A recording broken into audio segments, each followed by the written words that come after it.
بھائی لوگوں،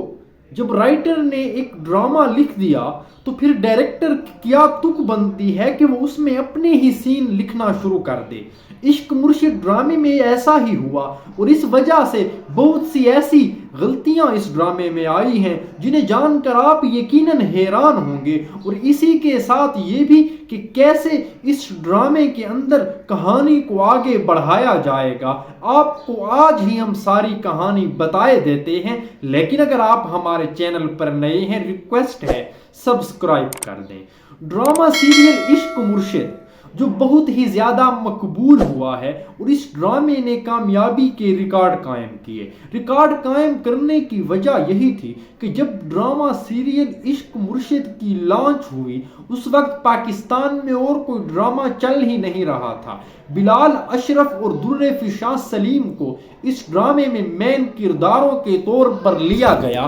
لیکن پھر اسی کے بعد جب ڈرامہ عشق مرشد آگے بڑھتا گیا تو نہ صرف پاکستان بلکہ ہندوستان میں بھی اس ڈرامے نے کامیابی کے خوب جھنڈے گاڑے، اور کامیابی کے جھنڈے گاڑنے کے بعد اس ڈرامے کی خامیاں بھی سامنے آتی گئیں۔ سب سے پہلے تو چونکہ یہ ڈرامہ ایک نہایت ہی شاندار طریقے سے آگے بڑھ رہا تھا، لیکن پھر نہ جانے ڈائریکٹر کو کیا سوچی کہ اس نے اس ڈرامے میں اپنی طرف سے ہی سین کریٹ کرنا شروع کر دیے، اور یہ ایک بہت بڑی خامی تھی کیونکہ رائٹرز نے تو اس ڈرامے کو تقریباً 15 ایپیسوڈ تک کیا تھا۔ اس کی واضح مثال جو ایک فضل بخش نامی کردار ہے، بھلے بھلے جس کا موضوع ہے، وہ بھی ایک نہایت شاندار طریقے سے جب آگے بڑھا تو اس کے صرف 2 ہی سین تھے، لیکن اس کے کردار کو بھی 10-15 سین تک پھیلا دیا گیا۔ اور ایک بہت بڑی غلطی میں آپ کو اس ڈرامے کی بتانے جا رہا ہوں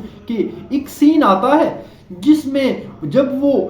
در فشاں کے والد یعنی شبرا کے باپ فضل بخش کو اپنے گھر میں اوپر کمرہ دیتے ہیں، اور اوپر کمرہ دینے کے بعد چونکہ وہ در فشاں جو شبرا ہوتی ہے وہ گھنٹوں وہاں پر بیٹھی رہتی ہے اور گفتگو کرتی ہے، تو مشرقی معاشرے میں ایسا ہونا قطعی طور پر ممکن نہیں ہے کہ آپ اپنے گھر میں کسی انجان نوکر کو جو ہو بھی خوبرو جوان گھر میں اوپر کمرہ دیں، اور پھر کمرہ دینے کے بعد آپ اس کو ایک ایسے طریقے سے لوگوں کے سامنے لاتے رہیں اور آپ کی جوان اور خوبصورت بیٹی 10-10 منٹ اوپر بیٹھ کر اس کے ساتھ پیار کی پینگیں چڑھاتی رہے، تو ایسا تو ممکن ہی نہیں۔ لیکن اس ڈرامے میں اس غلطی کے ساتھ اور بھی بہت ساری ایسی غلطیاں منظر عام پر آئیں، جس میں سب سے جو اہم ہے ٹیکنیکل فالٹ، کیونکہ میں نے پہلے ہی عرض کیا جب ڈرامے کا ڈائریکٹر رائٹر بن جائے گا تو پھر ایسا ہی ہوگا۔ اس کے بعد ناظرین و سامعین جو تنقید کی نظر سے ڈراموں کو دیکھنے والے لوگ ہیں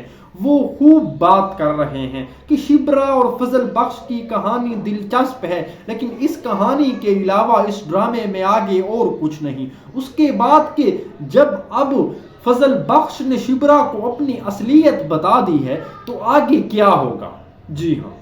آگے اب یہ ہوگا کہ جب فضل بخش نے شبرا کو اپنی اوقات بتائی کہ میں تو اتنے بڑے آفیسر کا بیٹا ہوں، میرا پاس تو اتنا پیسہ ہے، میری تو اتنی کمپنیاں ہیں، لیکن میں فقط تمہاری محبت کی خاطر ہی اس گھر میں نوکر کی حیثیت سے کام کرنے پر مجبور ہوں، اور بلا شبہ پیار تو اندھا ہی ہوتا ہے۔ جب فضل حق اپنی زندگی کی کہانی اسے سنائے گا تو اس کا دل کسی موم کی طرح پگھل جائے گا، اور شبرا اپنی تمام تر امیر لوگوں سے نفرت کو بالائے طاق رکھتے ہوئے فضل بخش کے ساتھ زندگی کے دن گزارنے کا فیصلہ کریں گی، لیکن چونکہ وہ فضل بخش کے والد سے نفرت کرتی ہیں تو یہ کہانی یہاں پر نہایت دلچسپ ہے۔ دلچسپ بات کہ اس ڈرامے کی تقریباً ہر ایپیسوڈ کو ہی فقط یوٹیوب پر 35 سے 40 ملین تک لوگوں نے دیکھا ہے۔ ناظرین و سامعین، یہ بہت بڑی تعداد ہے،